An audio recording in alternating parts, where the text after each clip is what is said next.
Muito bem. Então, esta primeira aula será dedicada à questão das medidas de grandezas físicas, né? E vamos começar falando sobre medida, o que é medir, né? É claro que isso é quase que consensual, né? Que a definição mais simples, né, Cláudio, é dizer que medir é comparar, não é isso? Sempre comparar, né? Então, em primeiro lugar, medir é comparar. Agora, o problema é o seguinte, comparar com o quê, né? Com o quê? E é curioso porque não existem grandezas físicas, né, que prescindam de uma unidade de medida.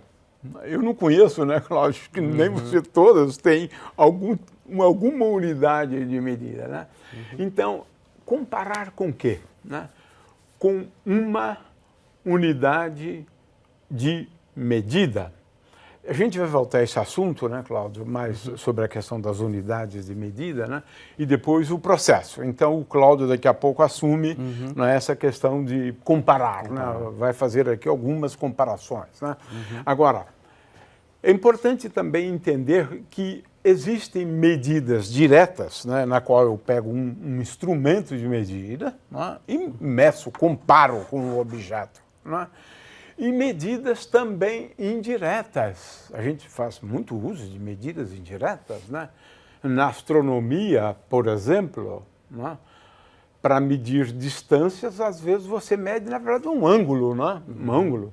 Esse tipo de medida dura 6 meses, né? Porque a Terra tem que estar numa posição e depois de 6 meses, né, numa posição diametralmente oposta em relação a onde está o Sol.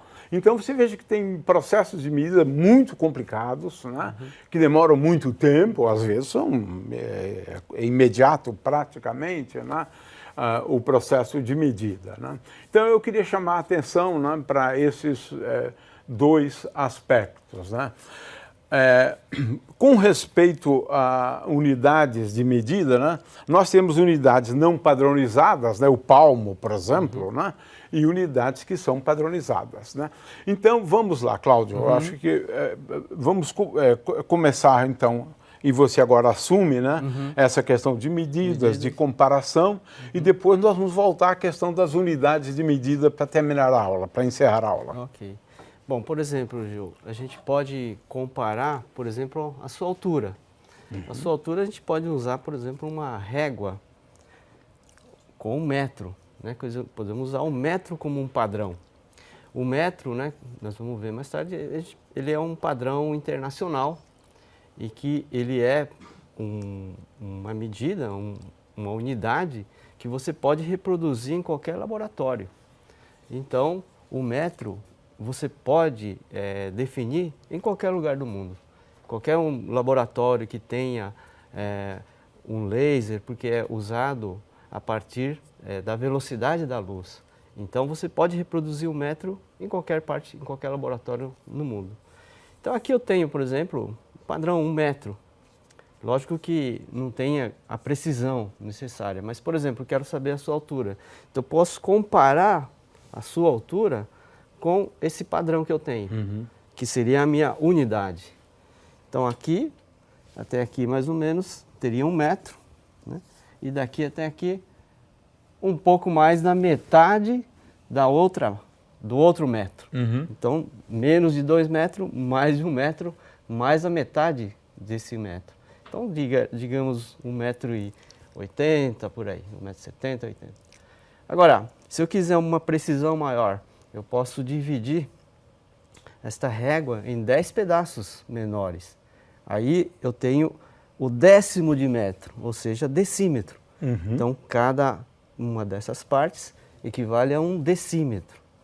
Então, eu posso agora ter uma precisão um pouco maior, mais algarismos.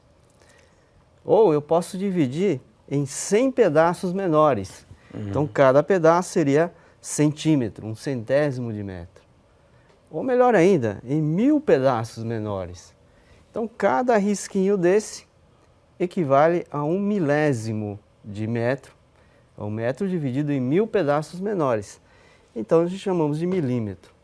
Então, esse a gente pode usar como sendo um padrão para a medida de comprimento, né? É lógico que não é muito adequado, porque eu vou ter que medir 2 vezes, né? Eu meço daqui até aqui e daqui até aqui uma segunda vez. Então, posso estar cometendo um erro um pouco maior. Nesse caso, eu posso usar uma trena. Uma trena tem, nesse caso, 5 metros. Então, eu posso medir diretamente, né, dessa forma aqui.